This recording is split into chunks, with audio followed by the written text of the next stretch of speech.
भिवंडी तालुक्यातील पिंपळास गाव येथे श्री गणपती मंदिर वर्धापन दिन सोहळा विविध धार्मिक कार्यक्रमांनी संपन्न करण्यात आला।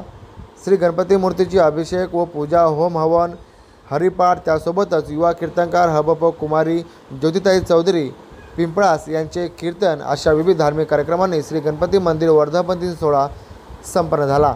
यावेळी पंचक्रोशीतील व त्यासोबतच गावातील ग्रामस्थ मोठ्या संख्येने या सर्व विविध धार्मिक कार्यक्रमांमध्ये सहभागी झाले होते।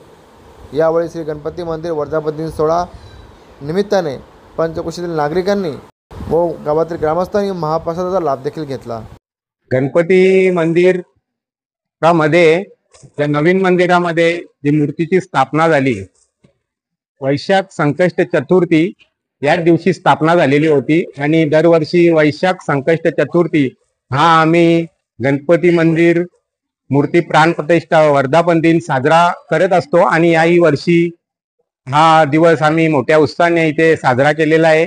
आणि या उत्सवासाठी सकाळीच पूजा, अभिषेक, होम हवन संपन्न झाला आणि त्यानंतर सायंकाळी श्री गणेश हरिपाठ मंडळ यांचा हरिपाठ संपन्न झाला। त्याच्यानंतर आमच्याच गावातल्या युवा कीर्तनकार हरिभक्तपरायण कुमारी ज्योतिताई चौधरी यांचा आता शिवशवी असं कीर्तन इथे झालेलं आहे।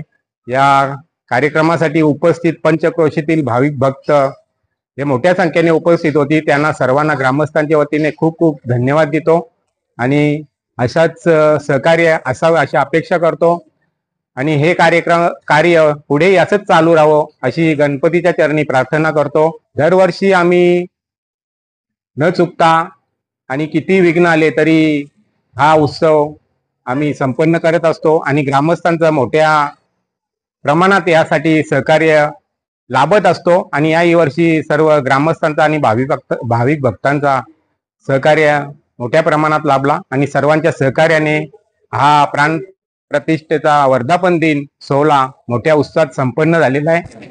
आमच्या गावचे गणपती बाप्पा अतिशय जागृत आहेत आणि त्याची प्रतिष्ठी ही नेहमीच येत असते, म्हणून गावातीलच नाही तर अनेक पंचक्रोशीतील भाविक भक्त हे आवर्जून या गणपतीच्या दर्शनासाठी येत असतात आणि आपले नवस हे बोलून ते त्यांचे नवस पूर्ण झाल्यावर ते नवस सुद्धा फेडायला इथे येतात। अतिशय जागृत असं हे स्थान असल्या कारणाने जवळजवळ प्रत्येकाचा काही ना काही नवस इथे असतोच आणि ते त्यांचे सर्व नवस पूर्ण होतात।